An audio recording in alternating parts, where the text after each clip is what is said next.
Hi, my name is Decay Richard and welcome to my YouTube channel. Today our discussion on ordinary differential equation will be on application of first order ordinary differential equation.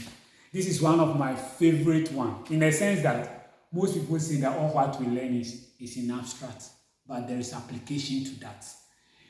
Today, we have done a lot on first order ordinary differential equations. We look at separable, non-separable. Then if non-separable, we look at homogeneous, non-homogeneous, linear first order ordinary differential equations.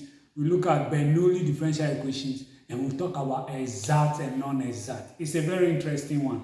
So today we'll be looking at the application of first order ordinary differential equations. First order ordinary differential equation is mostly applied in a growth and decay problems, then dilution and mixture problems. So today, before the video ends, we'll talk about the growth and the decay problem.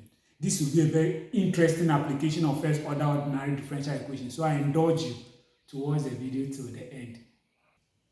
So today, as I said, our attention will be based on growth and decay problems.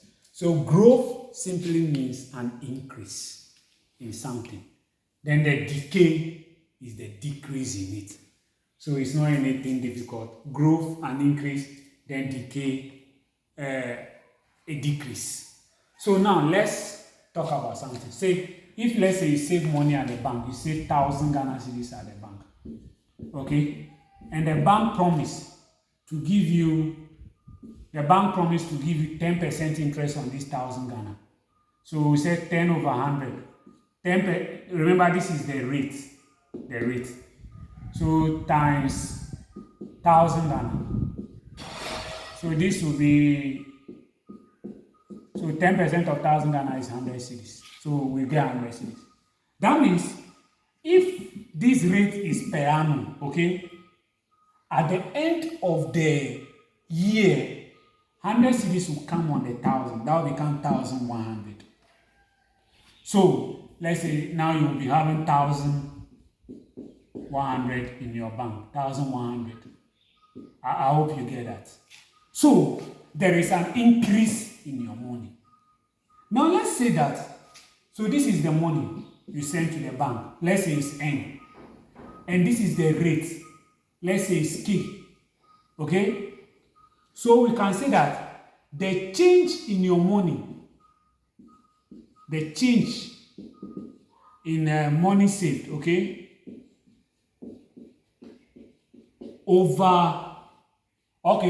with respect to the change in time, changes in time as time changes or as the year goes by, with respect to the change in time, okay, it's just equal to the rate of the money. That's 10%. Let's say 10 over 100 times the money, which is 1,000. So the change in money saved, remember it will be the N, right? Over the change in time, let's say dt will be equal to, we said that 10 over 100 is the rate, remember? So we say K. Then your money, the 1,000 Ghana is your money, and is the N. So we can say the N over dt is equal to Kn. That's the change in your money with respect to any particular point in time is equal to the rate times the money that you save. This becomes calculus. It's calculus.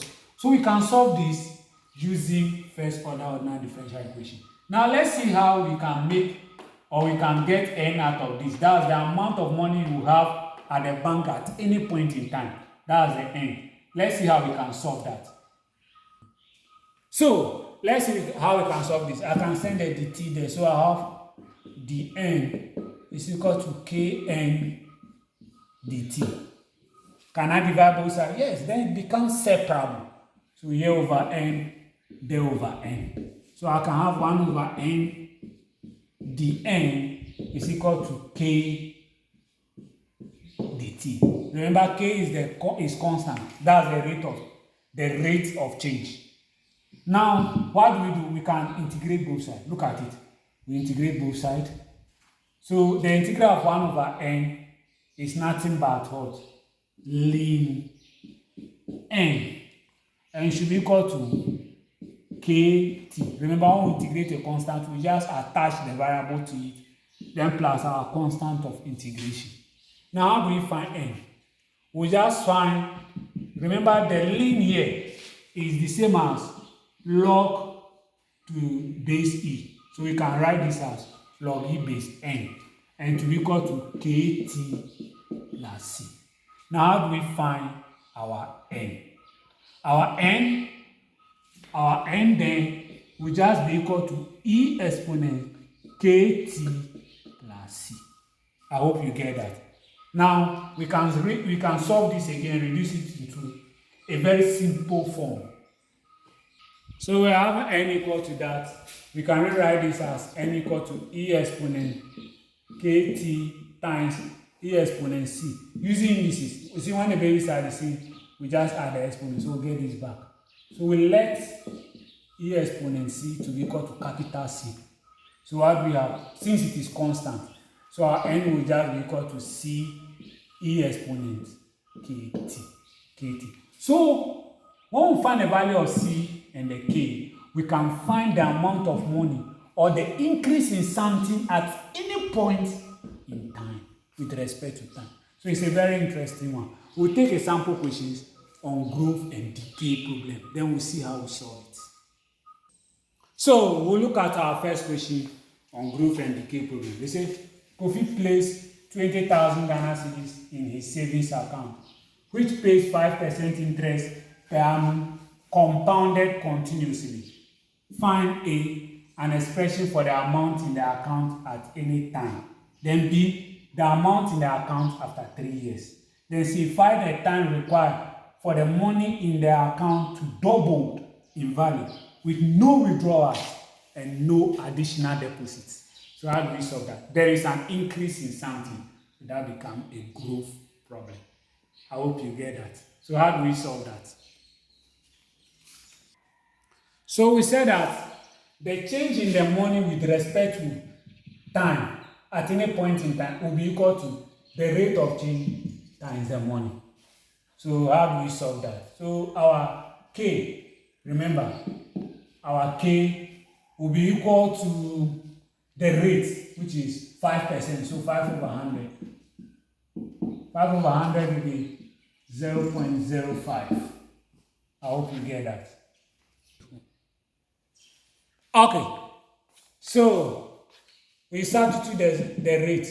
So we say dn over dt will be equal to 0.05 n. So we'll make the n, we send the dt there. So we get 0.05 n dt. We can divide both sides by n. So we can get 1 over n dn is equal to, so this will divide out. So we get 0.05 dt. This is separable. So we just integrate both sides. So we have the integral of 1 over n dn will be equal to 0.05 the integral dt. When we integrate 1 over n, we get ln n, and to be equal to 0.05. When we integrate that to be t, then plus our constant of integration. Okay, so remember we said ln is a log with natural base e. So we can say that our n is equal to e exponent 0.05 t plus c. So we can rewrite this as e exponent 0.05 t times e exponent c. So we let e exponent c to be equal to capital C. Then we can get n is equal to c. So in place of this we write c. C will multiply this e exponent 0.05 t. We are not done with the one because they say we should find the amount of money in the bank at any point in time. So we need to find the c, and then we need to find c, the constant. So remember, if Kofi deposits, what's the amount? Deposit 20,000 Ghana cedis in his account. Okay? At the time that he sent the money to the account, year has not passed by yet. So we said time there is 0. So we substitute. We substitute n is equal to 20,000 and t equal to 0 into this equation. So 20,000 is equal to c e exponent 0.05 times 0. So 20,000 equal to c e exponent 0.05 times 0 is 0. So get e exponent 0 is 1 times c will be c. So our c is equal to 20,000. I hope you get that. So we substitute c into this expression. Then we get the amount of money at the bank at any point in time. So we can say our n, that's the a aspect of the equation, will just be equal to, in place of c, 20,000. Then e exponent 0.05 t. So this is the expression for the amount of money at the bank at any point in time. So given time, any point in time, any time, 3 years, 4 years, 5 years, we substitute, we get the amount of money at the bank. Given any amount of money at the bank, we can find time. So we have finished solving the first one. An expression for the amount of money in the bank at any point in time is this. Then the second part says that we should find the amount of money in the bank after 3 years. So after 3 years, that means t is equal to 3. When we substitute, then we get our n.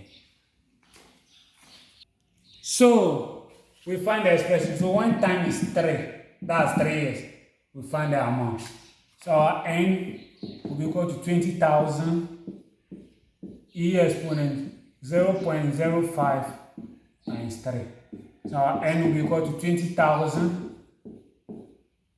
e exponent 0.05 times 3 will be 0.15. So we find the value of 0.15. We'll get 20,000 times. So that will be 1.1618. The 1.1618 times 20,000 will be 23,236.68. Correct to 2 decimal places. You know, amount must be in 2 decimal places. So the amount of money Kofi will have at the bank at 5% interest rate after 3 years will be 23,236 cedis. Ghana cedi 68 pesos. So the amount, okay, the amount Kofi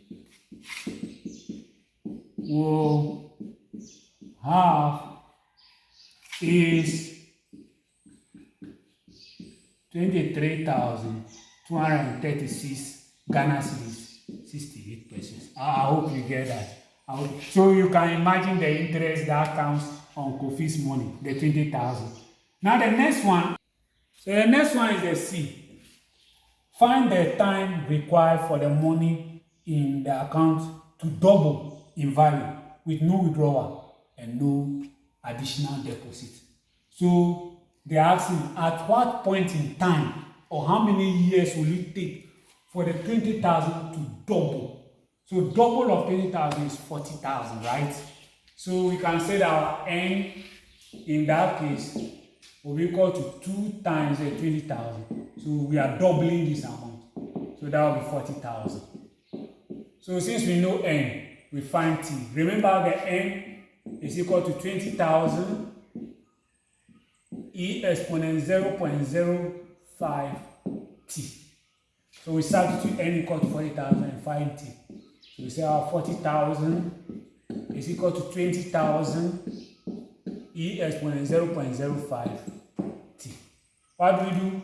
We divide both sides by 20,000. So we have 40,000 divided by 20,000 is equal to e exponent 0.05 t. So 40,000 divided by 20,000 is 2. So 2 will be equal to e exponent 0.05 t. What do we do? We find the ln of both sides. So we say ln 2 is equal to ln e exponent 0.05 t. Remember when the ln means the exponential function, when the ln means the exponential function, the answer is nothing but that. So we can say our ln 2 is equal to 0.05 t. Now what's the value of ln 2? So the that will be 0.6931 equal to 0.05 t. To find t, we divide both sides by 0.05, then 0.05. Our t will be equal to 13.8629. So when we approximate this to the nearest time, we'll get what? 14. I hope you get that. So it will take Kofi 14 years at 5% interest rate compounded, okay, for his 20,000 to become 40,000. I hope you get that. I hope you get that. So please play over it and solve more questions on this, and I know that you will get a concept. We'll solve another question so that you'll be abreast with it. So we'll solve the next question. Before we start the next question, please, this does not guarantee any reality. It doesn't guarantee. It's just a false question. Okay, please. It doesn't guarantee any reality. So now let's see. If Italy has a total population of 52 million people, and during the outbreak of the COVID-19 pandemic, lost 10 people to the COVID-19 pandemic in 2 weeks. In 2 weeks, they lost 10 people. And 2,000 people after 4 weeks. You know, the pandemic was killing people in tens and thousands. So after 4 weeks, they lost 2,000 people. Now the question is, how many people in Italy would die from the pandemic after 7 weeks? How many people? Then the second one, in how many weeks will it take? How many weeks will it take? So how many weeks will it take to lose all Italians to the pandemic? So this is a very interesting one. Remember, if no measures were taken to contain the pandemic, and if all other things were held constant. So let's say if someone developed immunity for the disease, maybe the person may not catch the disease, the person developed immunity for it. That's when, let's say, nobody developed immunity for it. So it's held constant. Then no measures were taken to contain the pandemic. There was no social distancing. There was no hand washing with soap. There was no use of the hand sanitizer, and no one was using the nose mask. So now let's see how we solve this. So remember, this is a decay. People are dying. So it's a decay. So we said that the number of people that will die with respect to the time will be equal to the rate at which they are dying times the number of people. So we do that. Now, this becomes a first order separable differential equation. So we can say our dn is equal to kn dt. Remember, we don't know any rate here. We don't know the rate. So we divide both sides by n. Our 1 over n dn will be equal to k dt. What next? We integrate both sides. So integral 1 over n dn will be equal to k integral dt. When we integrate this, we get ln n, and it will be equal to kt plus c. Now remember, ln here is just a natural log, a log with a natural base e. So we can say that our n will be equal to e exponent kt plus c. We can rewrite this again as e exponent kt times e exponent c. Now we'll let, this is constant, so we'll let it be another constant. E exponent c should be capital C. So our n will be equal to c e exponent kt. I hope you get that. Now remember, in 2 weeks, so when t is 2 weeks, you lost 10 people, n is 10. And in 4 weeks from the equation, and they lost 2,000 people. That's how badly the COVID was in our fourth question.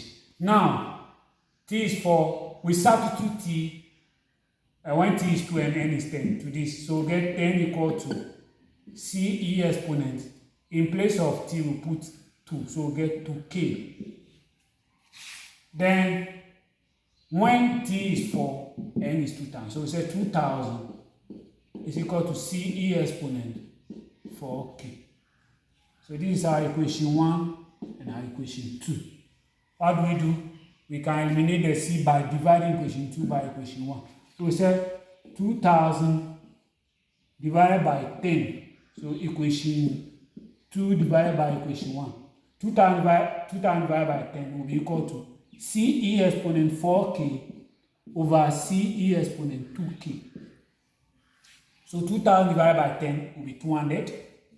And to be equal to this c, we divide that c, we'll be left with e exponent 4k over e exponent 2k. Please, this is also indices. What do? We send it to the top. Remember, they are dividing with the same base, so we just subtract 2k from the 4k.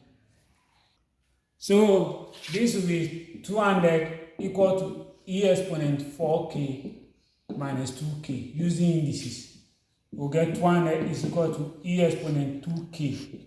Now, how do we find, we take ln of both sides?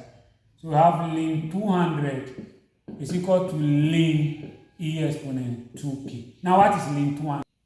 Ln 200 is 5.2983. And when the ln meets the exponential function, it's nothing but the function there. So to find k, we divide both sides by 2. So our k will be equal to 2.6492, correct to 4 decimal places. Now we know our k. We substitute it into the general solution. We have n is equal to c e exponent kt, okay, to find the value of the c, or into that equation, the reduced form, one of the two equations that we form. That's 10 equal to c e exponent 2k, then 2000 equal to c e exponent 4k. So we substitute the k equal to 2.64 into any of them. Then we find the value of c. So I choose this equation to substitute my k. So the first one, so 10 will be equal to c e exponent 2. In place of k, I'll put my 2.6492. So my 10 will be equal to c e exponent 2 times 2.6492 is 5.2984. Correct to 4 decimal places. So 10 will be equal to c e exponent 5.2984 is 200. Correct to the nearest whole number. So my 10 will be equal to 200c over 200 over 200. So my c, 10 divided by 200 is 0.05. So I can just substitute into, we know n is equal to c e exponent kt. So our n will be equal to, what's our c? Is 0.05. What's our k? K is 2.6492t. So this becomes the general expression. Given any point in time and given the number of people dying, we can find any of them, either n or the t. So we come to our question. They say, how many people in Italy will die from the pandemic after 7 weeks? So our t there is 7. Our t is 7. We just substitute, then we get the number of people that will die after 7 weeks. Remember, when no measure is taken to contain the pandemic and when nobody develops immunity towards the virus. So after 7 weeks, what happened? That means t is equal to 7. We just substitute t there to find the number of people that will die in Italy after the 7 weeks. So our n will be equal to 0.05 e exponent 2.6492 times 7. So our n will be equal to 0.05 2.6492 times 7 will be 18.5444. Correct to 4 decimal places. Now, e exponent 18.5444 is what? So our n will be equal to 0.05 e exponent 18.5444 is 113169811. So I'll multiply this by this 0.05 times that. This is correct to the nearest whole number. So I'll multiply this by this. We'll get 5658491. Correct to the nearest whole number. This implies that after 7 weeks, that's if no measure is taken to contain the virus, and if no one develop immunity towards the virus, after the 7 weeks, 5,658,491 Italians, Italians will die from the virus. I hope you get that. So after the 7 weeks, 5,658,491 Italians will die from the virus if no measure is taken to contain it, and if no one develops immunity towards the virus. Now the last one, they say, how many weeks will it take to lose all the Italians to the pandemic? Wow, it will shock you the number of weeks it will take if no measure is taken. Remember, we have 52 million Italians. So when n is equal to 52 million, that means all the 52 million will die. What is t? The number of weeks it will take to lose all the 52 million people is what we do. So we substitute when n is equal to 52 million, then we find t. So go to the second question, the number of weeks it will take to lose all the 52 million Italians. So n is 52 million. We substitute into our expression to get t. So 52 million is equal to 0.05 e exponent 2.6492t. So we divide both sides by 0.05. So here by 0.05, here by 0.05. When we divide this by 52 million by 0.05, we'll get a figure this. That's about 1,040,000,000. And to be equal to e exponent 2.6492t. Now how do we solve this? We find ln on both sides. So ln 1,040,000,000, ln of that will be equal to ln e exponent 2.6492t. So remember, when the ln mean that, the answer will just be that function there. So ln 1,040,000,000 will be 20.7625. And to be equal to, this will be 2.6492t. Now divide both sides by 2.6492. 2.6492. So our t will be equal to, when we divide this by 2.6492, we'll get 7.8373 to 2 decimal place. When we approximate this to the nearest week, we'll get t is equal to 8. So it will take 8 weeks, 8 weeks to lose all Italians. Remember, if no measure is taken to contain the virus and nobody develop immunity towards the virus. This is a very interesting one. We are using calculus to solve that. So please play over the video. I know you get a concept. Remember to subscribe to the YouTube channel to grow it and hit the notification bell so that anytime I post a video with in terms of this, you'll be the first to receive it. Until we meet again.